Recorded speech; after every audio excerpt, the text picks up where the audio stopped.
Welcome, everybody. Thanks so much for making the time for another Boise Meeting Pros event. Excited to add some education in here, and then we'll head over to do a tour of the Tree Fort Music Hall. So definitely join us for that, please. But I want to introduce Anka, who I've seen do an awesome AI discussion like this. Just amazing tools that we need to be using. So with that, I'll turn it over and thank you. Yeah, absolutely. Thank you, Andrew. Thank you, Visit Boise, for making this happen. Thank you, Christina, for hosting us, and everyone else that made time to come and join us. So with that, if you're here, you're probably been using ChatGPT a little bit. I know that you have, because some of you actually took the time to take the survey. Thank you very much, the ones that did. But that's just one small piece of what the AI landscape is right now. And today I want to share several AI tools. Honestly, I started with 11 and then I kept adding. So I hope I'm not going to overwhelm you. You just pick and choose what works for you. And at the end, I'm going to give you your top 3 so that at least you can live with, well, I can't do all of them. I'm just going to do 1 or 2. So one thing that I want to premise though, and this kind of goes against what I'm saying, the fact that those are AI tools. But what I want to premise with is you shouldn't chase the tools. What you should chase is a strategy. What you should chase is a workflow. What you should chase is something that actually works for you, something that embeds into what you do every single day. And then the tools are just basically the options that you have out there, and there's a lot of them, and there's so many that are coming out. Just this morning, I was reviewing my deck, and I need to add some updates because there's new updates to a bunch of those tools that came out. So just to stay on top with the latest AI tools, it takes a full-time job. And I know that because I do spend a full-time job on just staying on top of it. I want to say that if you feel uncertain or if you feel like you should question, you should absolutely do that, because we do need to question AI. We do need to ask questions such as, what do we gain? What do we lose as we implement AI? What truly matters? And when it comes to AI, for me personally, it's not about replacement, it's about freedom. Freedom to do things such as learn new things. Freedom to do more things with the time that I have on my hands. So if that's you true, I hope that you connect with this. A little bit about me. I'm local here to Meridian. I have my own agency that I started 15 years ago, Refine Event Productions. A lot of the work has been done in the event space, in AV production particularly. I'm also a globally awarded speaker, and a lot of the time that I spent in the last 4 years, 3.5, 4 years, have been actually AI strategy, AI implementation, AI augmentation and automation, and all the things AI. So part of the agency actually has very much pivoted into what this new world is. And a lot of the work that I do now is support the event industry with tools, strategies, plans, workflows, training, as well as certain programs that we build specifically for the event industry. I'm also the host of Events Simplified podcast, and just something that I'm proud of, it's been named the top event podcast in the event technology and AI space. And because I also care very much about fitness, as a matter of fact, I'll be doing a bodybuilding competition in 3 days. I started this Fit for Events framework, which is very much tied into my journey of bodybuilding for the last 5 years. And it's a framework that supports event professionals in their journey of wellness and fitness. How do you stay fit for events? Because our only event that we have that should be the most sustainable event. And if we can take care of our own selves, how are we going to take care of others? All right, so with that, I want to highlight something that just came out in March. Any of you familiar with the Pulse report that Cvent and Northstar has put together? So this is one of the most recognized event industry report, and a few things that I picked from that report is that over 60% of planners say that the economic conditions of right now have really impacted their events. The cost, staffing, venue response times are major pain points. Many are still managing sourcing and RFPs manually, and fast timelines are only making this harder. And then you have registration and vendor workflows that are still being rebuilt and oftentimes under pressure. So this is where AI shines, when it's given a specific job, not to replace people, but to reduce friction, to maybe automate RFP process, or maybe to automate the response scoring time, or maybe to prep speaker briefs, or maybe to streamline the post-event reporting. All of that can be done if you implement AI in the right places in your workflow. Then we have the global AI adoption snapshot, and there's been another report that Event Industry News has put out, and actually I had the honor to contribute to that as well. And just last week I was on a panel with Amanda Armstrong from Encore, and Encore has run their own internal AI report on all the event planners and meeting planners that they work with.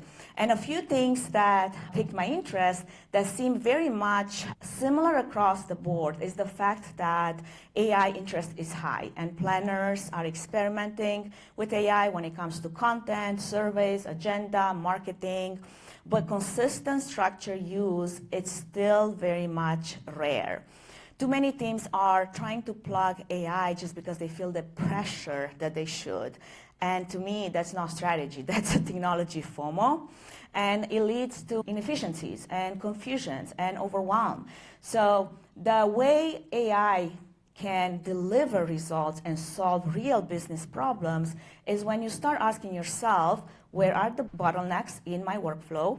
Where is my team buried under repeatable manual work? And then where are we losing time and resources and money and maybe even trust with the stakeholders? So that's just a quick pull from those two reports to get an understanding of who we're talking about and what are some of the things that they look at as far as adoption, top use cases, barriers, familiarity, and vision for AI. And then I took the liberty to pull data from all of you. Now, again, this is just a snapshot, right? Like, if it's a 10 percentile snapshot, it kind of gives you an idea where we are locally as far as our AI implementation usage. 90% of you are using ChatGPT. 60% of you are excited to learn more and go deeper, which is why you're here. And then 50% are kind of unsure which tools are worth your time. And that's another reason why you're here and why this will matter. Okay, so that being said, now that we know where we're at, here's a little roadmap as far as where we're going to go. We're going to ease into it, and I'm going to start with some of the easiest tools, everyday tools that probably you already have in your back pocket, and you should use them. I actually hear from event planners all the time, you know what, I want to use AI, but I forget. And to me, that's mind-blowing because I'm like, I use AI every single day. How do you forget? It's like forgetting to eat, you know? I definitely don't forget to eat. So with that, we're going to start with kind of like the intro level and then go higher. Does this sound good? All for it? Okay, fabulous. So who's still taking notes? Not you, because you have some AI tools that you can take advantage of. We already have Zoom AI Companion. You already have Teams Copilot embedded in Teams. You already have Google Meets AI, even though I don't really trust that one. They're still working on it. But then there's also so many other options. Read AI Phantom, TLDV, Otter, one of the oldest ones. And all of those can help you not only record, transcribe, summarize, extract key takeaways, but really make use of those meeting notes so that if you have one meeting after another, and it's happened to me many times before, by the end of the day, I do not remember what I discussed in my first meeting of the day unless I went back to my notes. But one of my most favorite ones, actually, is Fireflies. Fireflies and MeetGeek are two apps that you can install on your phone. And not only can you do the virtual meeting note-taking, but you can actually do it in the room. I go to conferences all the time, some of which I attend and some of which I speak at. And there's so many sessions, so much information. How am I going to gather all of that information and remember it by the end of the day to create a report and send it to my stakeholders and say, hey, this is why I was here, this is what I learned. You just take that one app and you have 8,000 minutes to make use of it on the free plan, and you start recording, and now you have a wonderful takeaway to create a report, and I actually take all of that and then I send it as a master report of all the things that I've learned or worth knowing about, especially if it's relevant. So if you're a planner, you can use it to capture every vendor call that you're on, so you're not scrambling for notes or when you need during the walkthroughs. A CVB, you can track inbound planner calls, or maybe you can analyze trends and then turn those in FAQs. If you're a hotelier, you can record client calls for onboarding and training purposes. All of that with just those two tools. All right, next one, Notebook LM. I actually saw that one of you has heard of it and used it. I'm sure more of you have. But this is where the Google latest Notebook LM is fantastic, because you can dump PDFs and Drive files and contracts and RFPs and SOPs and even emails into this one spot.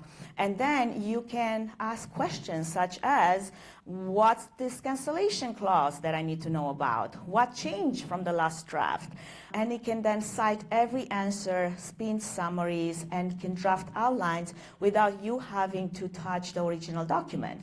So like, for example, I use this a lot for comparing venue contracts and AV production contracts, and then pull out risk clauses and differences in pricing so that I can go back to the vendors and ask, okay, why is it that on this particular proposal or quote I have this much, but on this one is this much?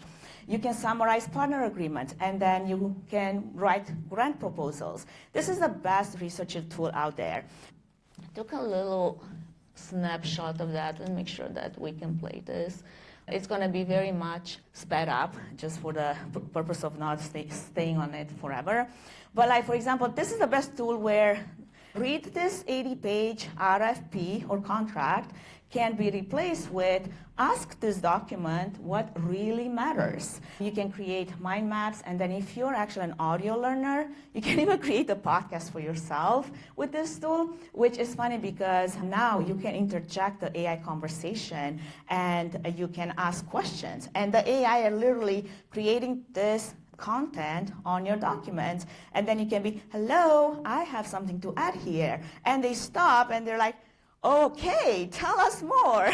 Welcome everyone, ready to deep dive into how AI could totally revolutionize events. If you are not events. using, you should definitely We've got make two use sources. of it. I had a national planner that used Notebook LM to compare 3 hotel contracts for cancellation clauses, and then it flagged that on one venue's contract, something changed on page 9, and they weren't able to see that. AI picked it up, and then that really helped with whatever negotiation they were doing. Okay, the next tool that let's go to the next page, if it lets me. Okay. All right.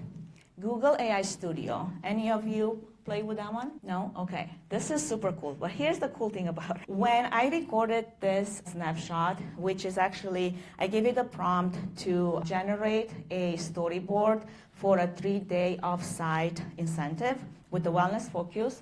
And if you go back and look at it, basically, not only that it created the scenes, but it created the images for each one of them, a narrative. And then basically it put all of that into, let's just say you want to sell that as a proposal and you want to start an idea.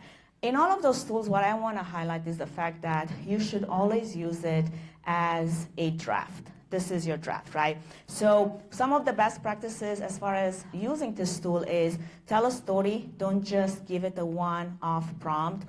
Be painfully specific with what you want. Get conversational. Don't expect to get it right away. And then ask for accuracies like historical, cultural, or even biases that you might not be aware but I might pick up into. And then if you need text in an image, you can also have it put on some really amazing images for whatever you're trying to sell. But one thing I wanted to highlight is when I actually was working to get this little Loom video, this was Gemini Flash 2.5. And then 1 week later, we already jumped to the next Gemini model. And this was like in a matter of weeks. And now this other model does so much more. Like if you heard of text to video, VO3 by Google, it's amazing. So now you can even take it to the next step into actually generating videos for some of those offsites if you want to sell that image. or the narrative, whatever it is that you're trying to work on. Okay, so a couple of other things that you can do with this is write format agendas. You can pitch themed itineraries and showcase local flavor if that's something that you want to do. Build event samples and flows based on the group's needs. And then all of that can also be translated into website copy, social media graphics, personalized emails. And then you can even change images. So for example, in that particular image, I felt like that table needed a flower vase, so it automatically added it. So think about your black and white grandma's photos. You can input it into this tool, and it automatically changes to color. So that's just one fun application if you really wanted to play with that. Okay, the next tool we're going to go into is Midjourney Editor. Any of you fond of Midjourney? So Midjourney is an AI-powered image generator that can create custom visuals from text prompts. The new AI editor actually lets you take one image and then transform it into something else, so that if you had like an empty venue, and actually that's what I have at the end here, not this one, I was just wanted to beef up my studio. But this was an empty venue, and then I just wanted to give it some flair. That's an easy way where you can take an empty event space and then transform it to maybe into a networking event to give the visual image to your clients. I'm not saying that it will be the final product, but you can paint the picture, and now you can actually do it with actual pictures. So one other example that I use this tool is I had a client that wanted to see what would that room look like if we changed that to LED wall, but they didn't have the budget for an actual render, expensive render of doing that. So what did I do? Went to the Midjourney editor and mocked up the visual, sent it to the client, and said, okay, imagine that this would be this if we replace those 12, I don't know, it was like 10 by 14 screens with LED walls. So it's a silly example, but it can really help with service mockups, event graphics, marketing visuals, you name it. All of that possible with one tool. Any questions so far? You guys are mighty quiet. Okay, a great tool that I actually use all the time because of my podcasting production. Let's see. All right, anyway, okay. So what this script does, which is fantastic because you don't have to be a video editor, because you can do document editing of words, and then automatically you can remove filler words and whatever it needs to be edited out. And what's cool about this is the fact that how would you use it? Like, I don't have a podcast, I don't need to use it. Actually, how I use it is I would upload a video of a Zoom recording. I edit it quickly into snippets, remove filler words, what I need to. I can add captions automatically from this tool. And then those quick snippets I can send to the client post-meeting with the highlights of what we discussed. And that is, to me, personalized touch. And that is memorable. Do that, and you will be remembered in the series of emails that someone gets every single day. And you can do that very easily in the script. So not only can you do that for Zoom calls, whatever, you can edit client testimonials. Say after a fam trip, you just want to put that out on social, and you're like, I don't have time to pay an expensive editor to do that. And I know how many events are sitting on so much content, and they do nothing with it. It just goes in the archive and will stay there forever, versus you can create this 360 content strategy, marketing strategy for your event, so you stay connected with your audience. You can also create professional courses. Say you have onboarding for your team and your processes are still in Word documents and in SharePoint. Easy way to take all of that and automatically create something that is not only appealing, but also captures attention, because our attention span has dropped to that of a betta fish, last I checked. Okay, so a few things you can do. Obviously, if you're a planner, think about session recaps, speaker promotion clips, stakeholder briefs. Actually, this morning, I was pitching for a conference in December, and it's more often now than not to have the call for speakers ask for a video of the speaker. So I quickly recorded it with my phone, put it in the script. I edit out my filler words, and I added the captions. You should always add captions just because it's easier to read. And I sent it out. And all of that took literally 10 minutes. So if I can do that in running between my workouts and my kids and my businesses, that should be something that can be done in a marketing department that has hopefully more hands on deck.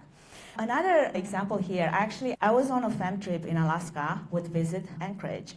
And right after the fam trip, I provided them with a highlight reel where I took different testimonials from all the people that were part of that fam trip. I think it was like 25 of us. And then they're all hosted buyers. And I created this reel for them that was about 5 minutes long. They loved it. They even put it on their YouTube channel, on the website. It was just something nice to do because they basically sponsored this amazing experience. And it was my first time in Alaska, and I'm like, this was amazing. How can I thank them for their hospitality? Just a nice, easy way to do that, and that was no pain for me, so just another way to use it. Another cool one that I love is called Recraft AI. And this turns logos into ready-to-sell product mock-ups without actually have to buy the product to make sure that that logo fits exactly on this one mug or on a tote or maybe on a t-shirt or, I don't know, water bottles, you name it. You can remove backgrounds, you can adjust lighting, you can adjust the angle, you can make it really look like studio quality without ever opening Photoshop. So if you're not creative that knows how to use Photoshop or Adobe or whatever, this is a great tool for that. A few other things that you can do with that, let's just say that you have a client that is asking you to create some client-branded swag mock-ups and you're running out of time. They want to do some event giveaways. And this is one easy way where you can run it by Recraft and say, hey, let's see how does that look. I had an agency that I work with where they use this tool to mock up for custom t-shirts for their volunteers for their conference. And the client looked at the designs and chose one like within minutes. And we didn't even have to buy physical samples to run by it. So all of that not only was a saving time, but also save money in the process as well. So I think if you're a venue, a hotelier, you want to showcase your property branded swag, or maybe you want to have a welcome bag design, and you can do that so easily now with those AI tools. All right, now we're coming to a midpoint here, and guess what? This is where I would love for you to give me some feedback.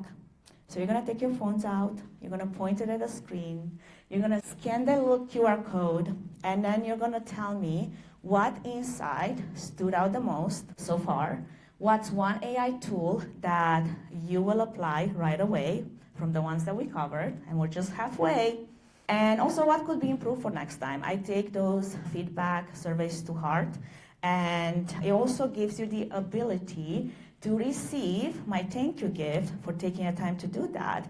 And that will include several one-pagers with more AI resources, but also tools and best practices, as well as red flags when it comes to AI. My free copy of Mastering Effective Prompting, and that applies across all LLMs, not just ChatGPT. When I say LLM, I mean large language model. And also the slides, if you want to have access to the slides so that you remember next time, what was that one tool that Anka talked about, because I don't remember anymore, that would be in the slides. All right, and while you do that, we're going to move on to the next one. This is the one tool that takes your prompt to deck in 60 seconds. How many of you love to put on PowerPoint decks? Do not raise your hand. I do not. Actually, I have over 100 presentations that I have given over the year and a half, and none of them were in PowerPoint. All of them were created in this tool. And why do you care for it? Because not only can you create presentations, but you can also build proposal decks or pre-con agendas or speaker conference briefs. And you can set it not just as a PDF, as a link, but also as a website. This turns into a website, and you can just send it to them, and you can add call to action links and other things. So think about client proposals, think about service overviews, so many things that can be done here. And I had a little video here. Let's make sure that it plays. And this is just some of my decks there. But also you can create, if you're a venue, maybe a personalized presentation based on the group side and industry and team and send that to your clients. I needed to create a presentation for a town hall for Cvent just 2 weeks ago, actually.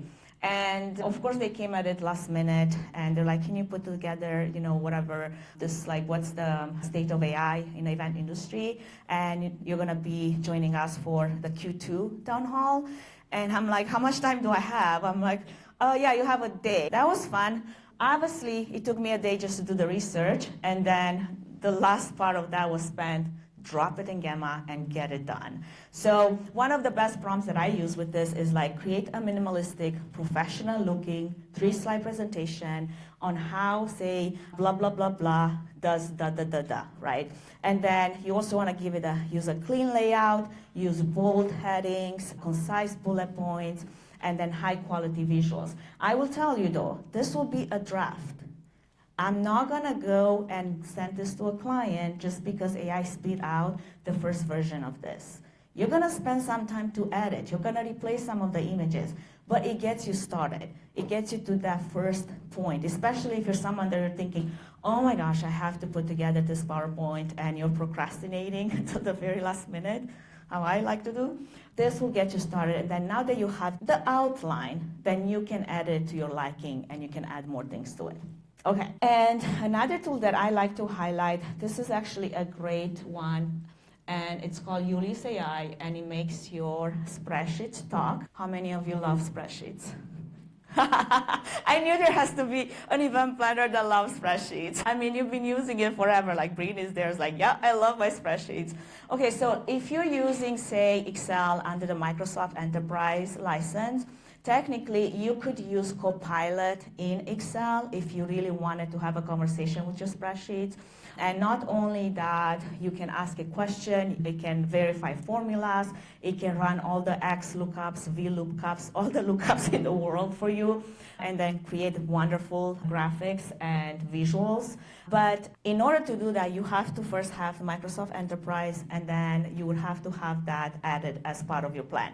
Now, Ulysses AI can connect not just to your spreadsheets, but also databases. And it can pull information from many different locations. And that's why it's my favorite, because, like, for example, if I need to analyze event trends, registration data, sales performance, and maybe customer insights, you can do all of that in just one tool versus if you had all these multiple spreadsheets with multiple data points, you can also upload this for that. So things that I would ask would be like, what was our F&B spend per attendee, or maybe which session had the highest drop-off, or what was my best-selling service offering during this one quarter, whatever. So all of that can be done in Ulysses AI, and then the free plan actually gets you pretty far, even if you're not using the Pro. So a few other things you can do with that. If you're a planner, you can analyze budgets, survey results, post-event. And I have a story to tell, actually. I was talking with the VP of Technology at South by. I was there to mentor women in AV and AI in March.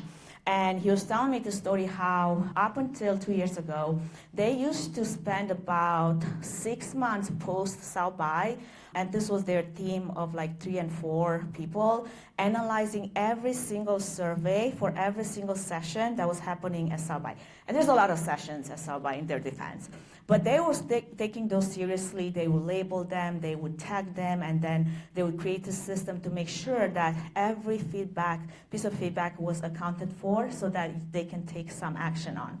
And this was up until AI. And about 2 years ago, they're like, well, how can we use AI to actually do all this work for us so that instead of spending all this time post-conference to just analyze the data, we can actually spend some of that time on implementing the results. So what they did, they created a custom GPT. Well, it was like an intern that they had, and they're like, hey, do something for us, can you please help us out?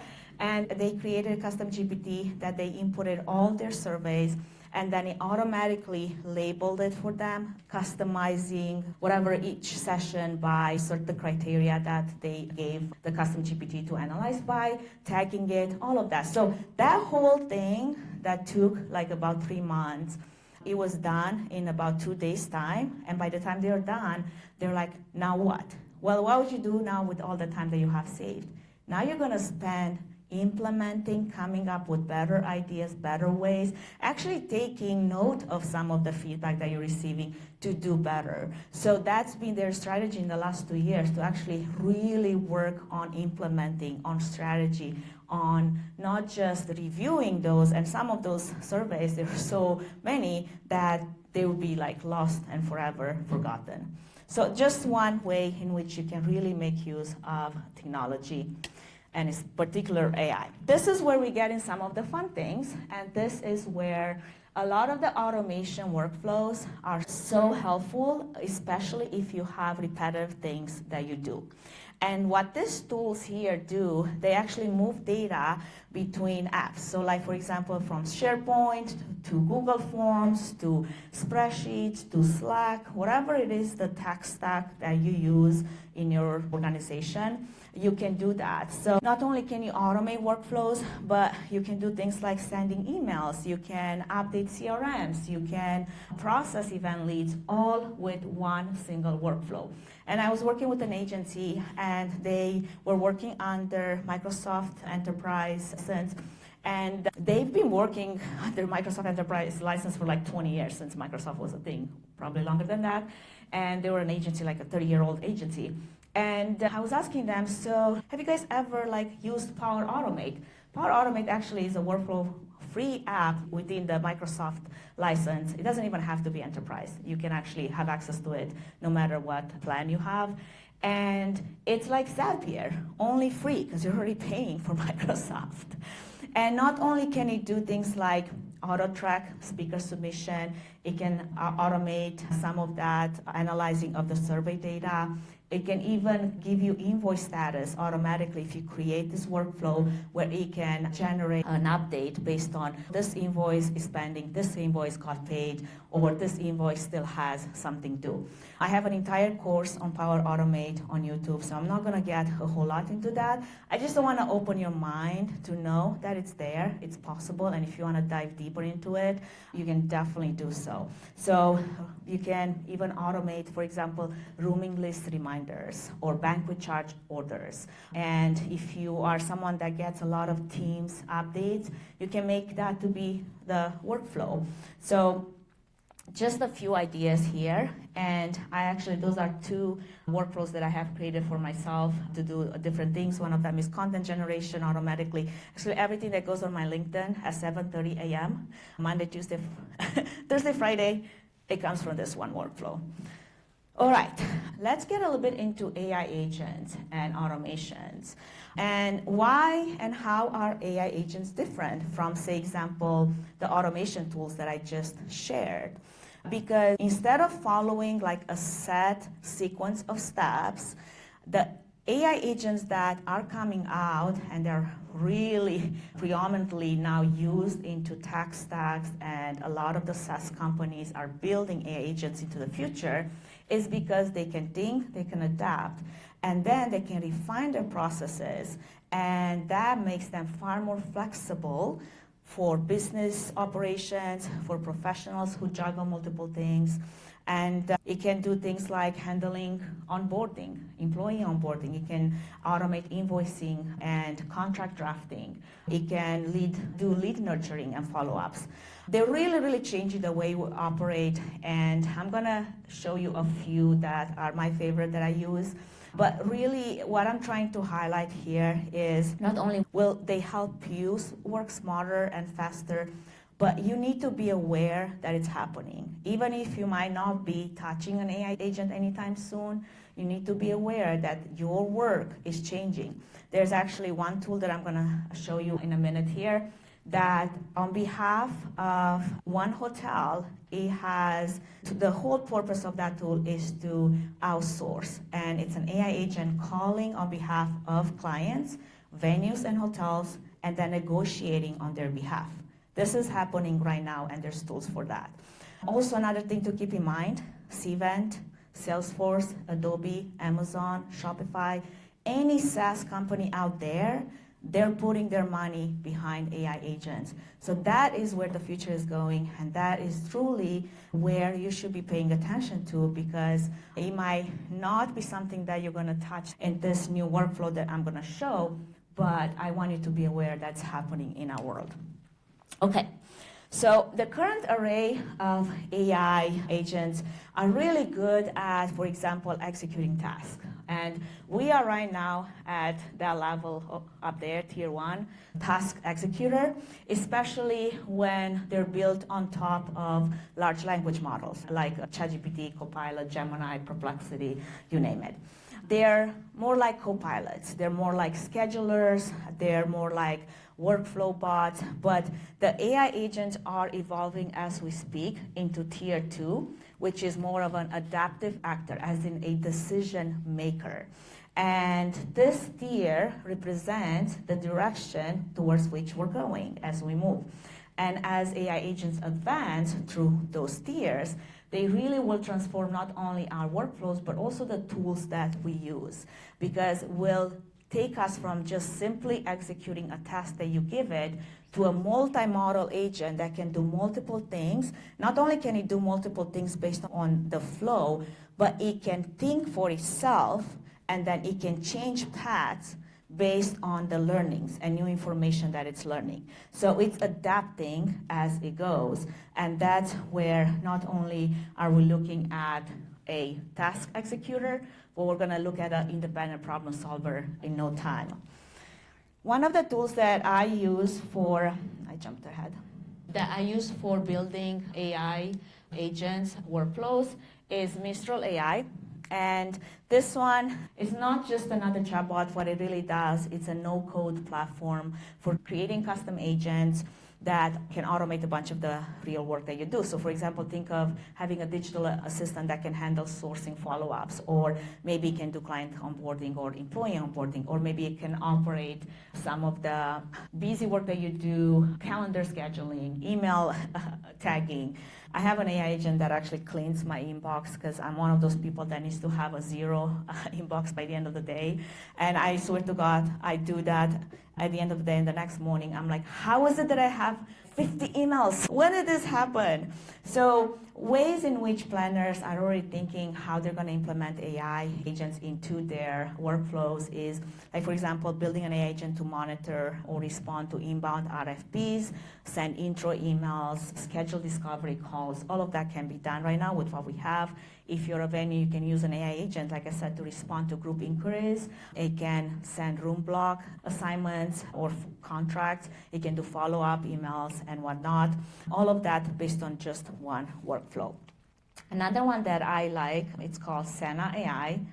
And I can switch to that one. And this one is actually a task-specific agent based on your workflow. But what you can do with this, you can add more documents. So it's built on a RAG architecture. What does that mean is you can add a lot of data from your own data set. So if you have company information, you have organizational information that you want to give it as a historical data, then you can build it upon that. You can feed it PDFs, Notion pages, documents, decks, drives, whatever, and then it can turn that internal knowledge into an always-on strategy. So what I did here, and actually really quick, just yesterday, Sana has deployed their A5 new agentic architecture, which is different than this traditional RAG architecture by the fact that now with every query, the agent, not only it provides the output, but it can now plan, take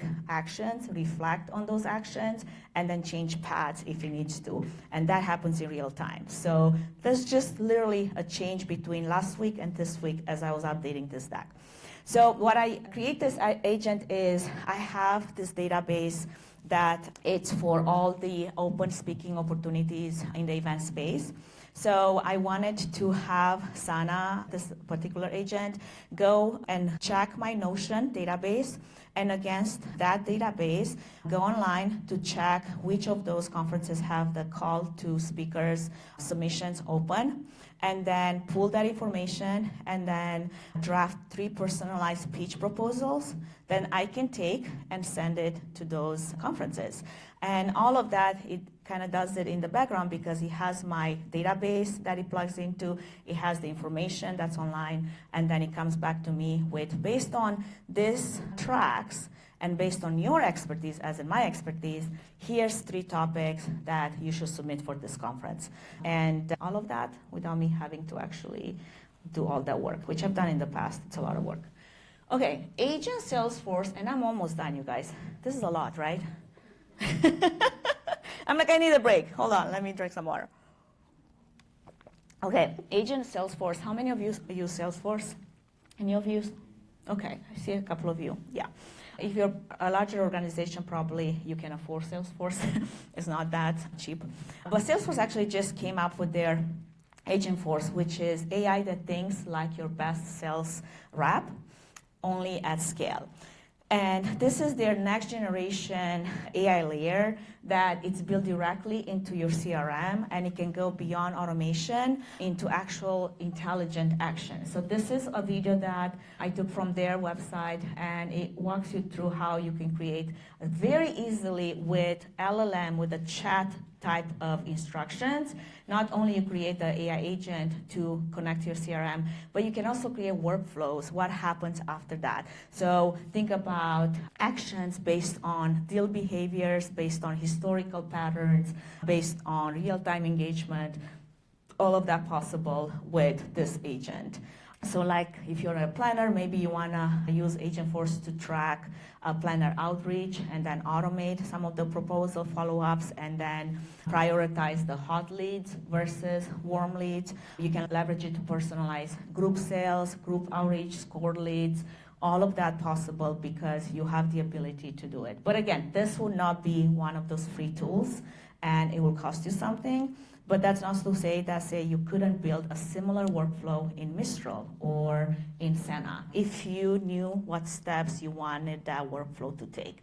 And again, those 2 that I mentioned, Mistral, Senna, they're no code. You don't need to know Python or C++ or whatever. You just need to know how to prompt it and what are the workflows. And let me tell you, the hardest part of every person that I work with is to think logically through all the steps that they do every single day. Literally, I'm like, write down the things that you do. Well, I do this and I do that, and I'm like, that's what I need to know. Write that down, because that's your workflow, and then we can look at where can we insert AI to make it more effective. Okay. And then if you're really a coder, and that's okay, no shame. I'm a coder myself. Turned coder over COVID, thank you COVID. You can actually go to those 2 open source places, Hugging Face and GitHub Copilot. What's really cool about those is they're open source libraries for pre-built AI models and agents and tools. So they're designed technically for developers, but many of them are so accessible for anyone that is just a little bit strategic as far as what they want to use and for what workflow. So think of it as this massive warehouse of trained AI assistants that are ready to plug into your workflow. So like, for example, you can use a pre-trained model that can analyze the post-event surveys, or you can use a pre-trained model to generate speaker bios, or to go after leads or nurture leads, or I don't know, to look at the likelihood or RFP proposals based on the inquiry knowledge database, or flag high interest groups, or whatever it is that you're going after. That's possible. I'm not going to step on that too long because, again, that probably would take someone that wants to get their hands dirty, and it will require maybe a little bit of coding knowledge. All right, and this is where we go to the bonus part, and I honestly didn't want to spend a whole lot of time on SparkIt. Any of you heard of SparkIt? I'm pretty sure you have. You have to have. So SparkIt has been put out 2.5 years ago by PCMA in collaboration with GiveMe. And you can have a free license, and it's kind of like your workplace to create and generate agendas and create run of shows documents, and it's all in one interface. Obviously, if you use the Pro, you have a better access to their database and also AI agent that they built on top of it. But to me, it felt like if you're a DMC, you could really take advantage of it. If you're a planner, you're probably past it, but maybe not. So give it a try. I'm just saying, it's there as a bonus. I should definitely give it a try. It could be your one-stop shop if all you wanted is one place to do everything. Nowadays, AI is the tool that I mentioned that uses AI agents to reach out to venues and to vendors. And not only that, it manages the communication, it handles the negotiation. And it's funny because I had a conversation with Brittany on a podcast episode that's gonna air in June about this. And I'm like, Brittany, this AI agent is gonna take your job. She's like, I'm not worried about it. I'm like, you betcha, because yes, this can do it at scale, but in my opinion, a lot of the vendor negotiations and a lot of the relationships are still very much human-based. So if you are in a sourcing business and you're thinking, oh my gosh, my job is gonna be taken by nowadays and a bunch of other AI agents, it could give you a curated option to start off of, but I think a lot of those negotiations are still very much based on having the conversations, picking up the phone, and building rapport. Event Copilot by Turnout Now has been actually a technology that has really impressed me. Turnout Now by itself is an amazing technology, akin to Cvent, actually better than Cvent, but I'm not gonna say that out loud. And what they built is this AI concierge that it will be something that can be your 24/7 support for your event. And it's designed to really enhance the attendee experience.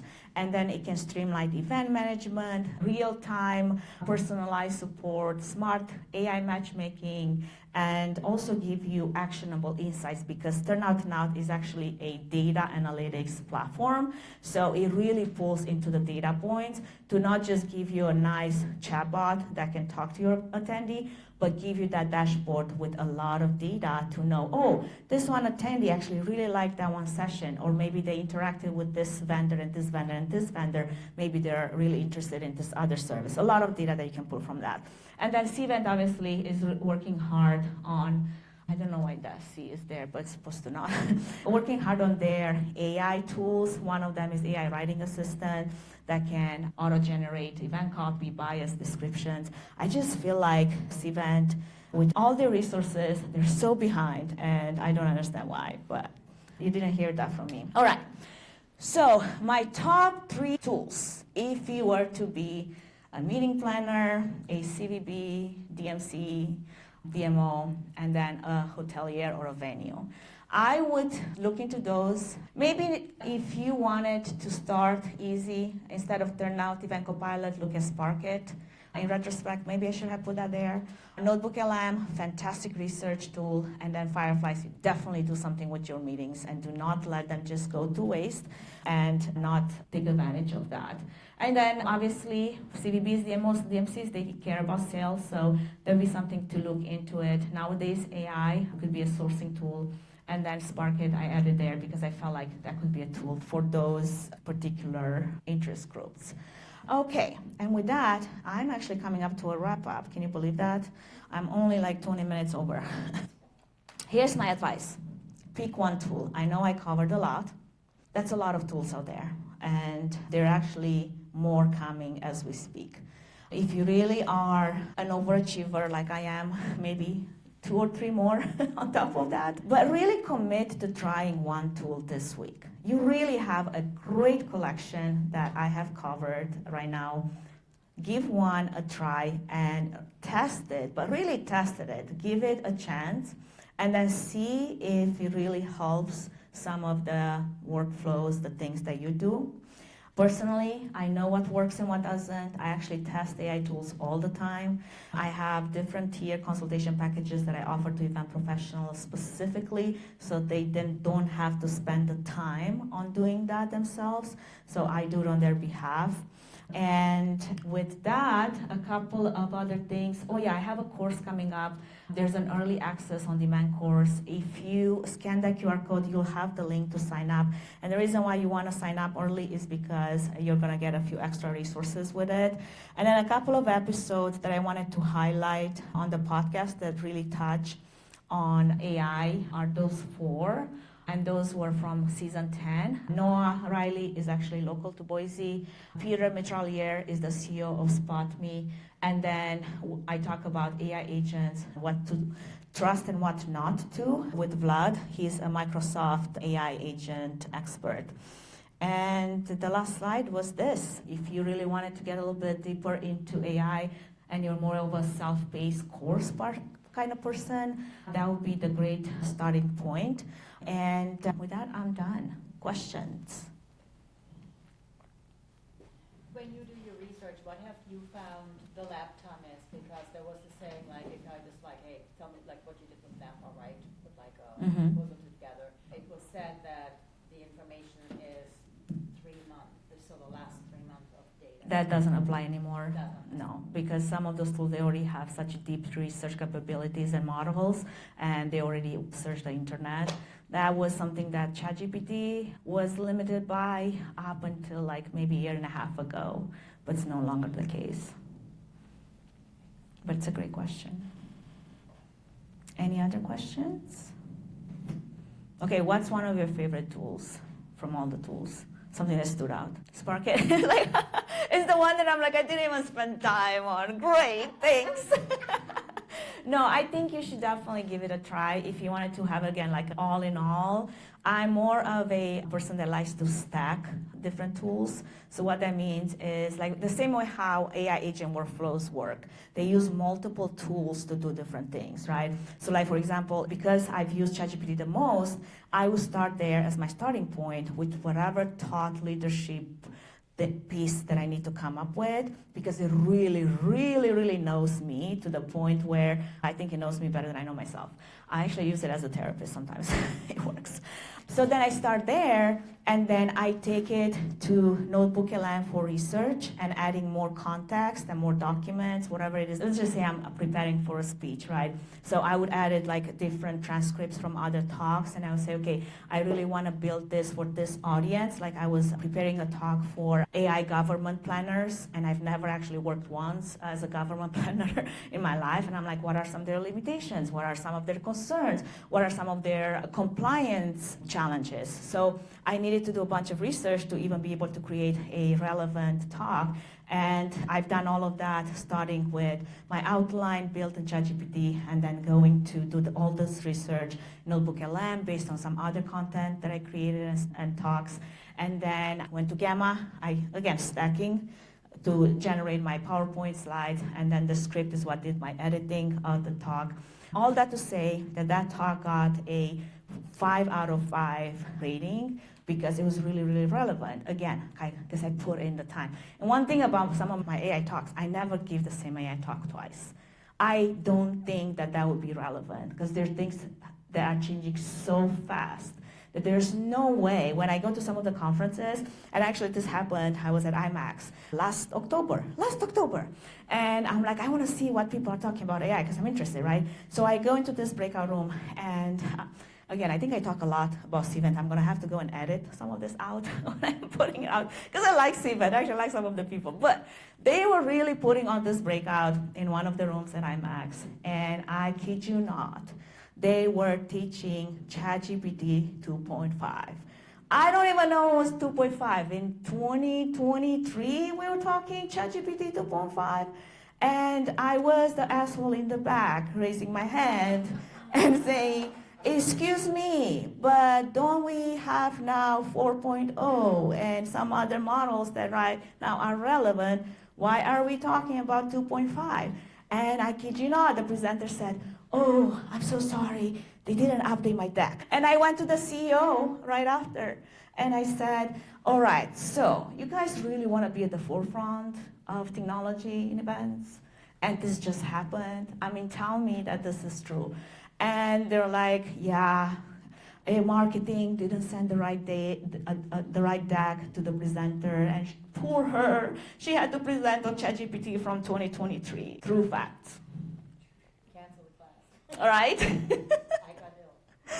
Anyway, I was like, okay, let's not do that. But then I had a great conversation with Reggie, and we're all friends again, so we're good. All right, anything else? Yes? I had a quick question.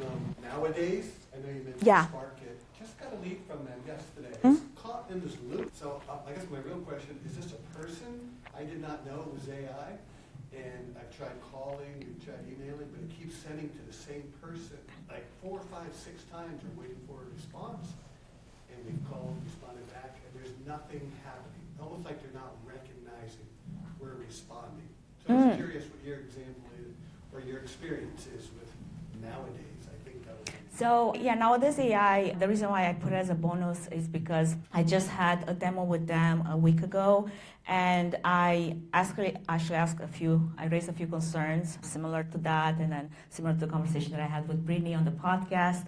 And I wanted to bring it up because it's definitely something that, based on their data that they were showing up, they're making really fast heaps towards implementation with a lot of agencies. How good it is, I don't know, I haven't tried it myself. So that's where it's at. Try it at your own risk, basically. Yeah, we're trying to communicate.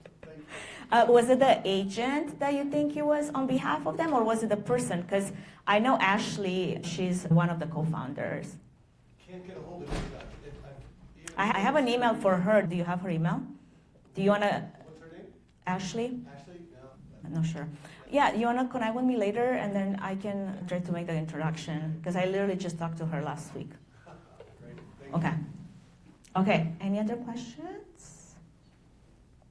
Was this helpful? Yeah, was it a lot? I agree. All right, Andrew, take us out into the wild, because we need a drink. All right, if we just give a quick round of applause.